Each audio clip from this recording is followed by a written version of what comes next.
Hello everyone and welcome to the second part of this workshop, wherein we would go in detail into what activation functions basically are. Neural network activation functions are a crucial component of deep learning. Activation functions determine the output of a deep learning model, its accuracy, and also the computational efficiency of training a model, which can make or break a large-scale neural network. Each layer is activated by a linear function.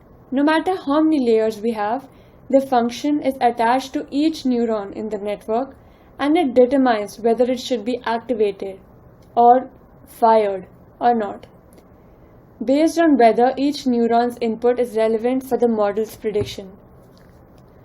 To check for the input's relevancy, each neuron is multiplied with an initial value by some weight.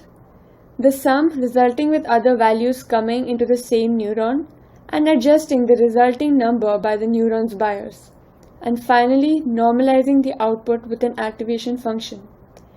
There are three main activation functions: binary, linear, and nonlinear. So in this part of the video, we would be going over binary and non-linear functions.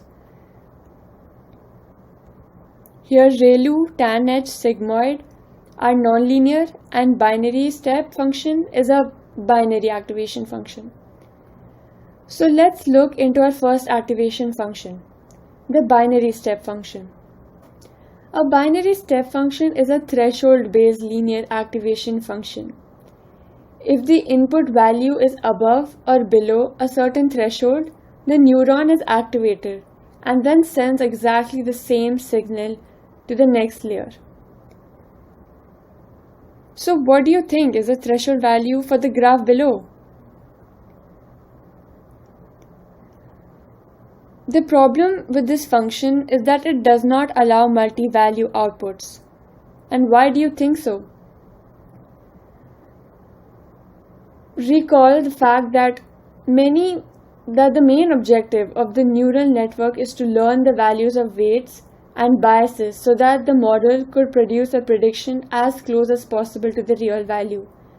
We can continuously tweak the values of weights and biases towards resulting in the best approximation, but having a function that can only generate either 0 or 1, which is either yes or no, don't you think this will not help us achieve the function?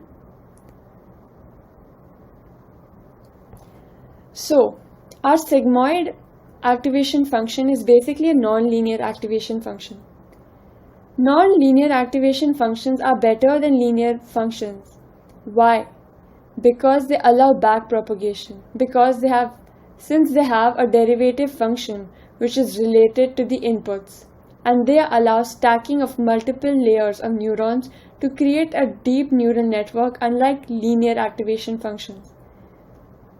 So the sigmoid activation function, also called as the logistic function, is traditionally a very popular activation function for neural networks. The input to the function is transformed into a value between 0 and 1.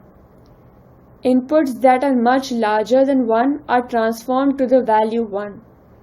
Similarly, values much smaller than 0 are snapped to 0.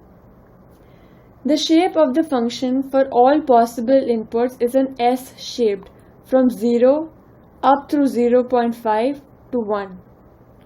The main reason why we use sigmoid function is because it exists between 0 to 1.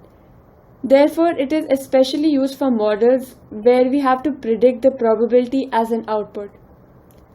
Since probability of anything exists only between the range of 0 and 1, sigmoid is the right choice. This function is differentiable. That means we can find the slope of the sigmoid curve at any point. The logistic sigmoid function can cause a neural network to get stuck at a training period.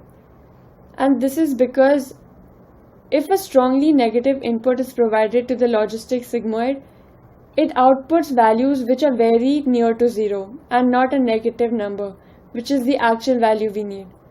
Hence, using sigmoid also has a disadvantage.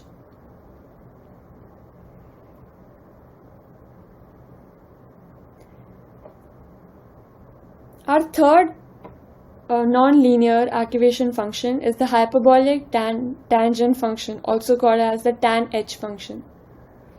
Tanh is also like the logistic sigmoid, but rather better. The range of the tanh function is from -1 to 1.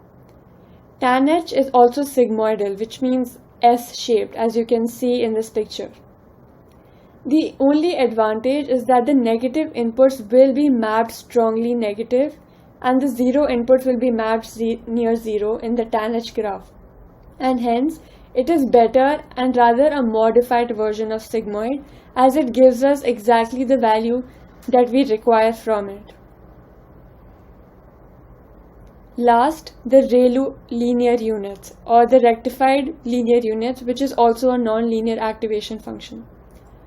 The ReLU is the most used activation function in the world right now, since it is used in almost all the convolutional neural networks or deep learning. As you can see, the ReLU is half rectified from bottom. Here we see f of y is 0 when y is less than 0, then f of y is equal to y when y is above or equal to 0. But the issue is that all negative values become 0 immediately, which decreases the ability of the model to fit or train from the data properly. That means any negative input given to the ReLU activation function turns the value into 0 immediately in the graph, which in turn affects the resulting graph by not mapping the negative values approximately. And this is called the dying ReLU problem. So there's another concept called leaky ReLU, and this prevents the dying ReLU problem. This variation of ReLU has a small positive slope in the negative area, so it enables backpropagation even for negative input values. And now, what's backpropagation? Let's look at that in our next video.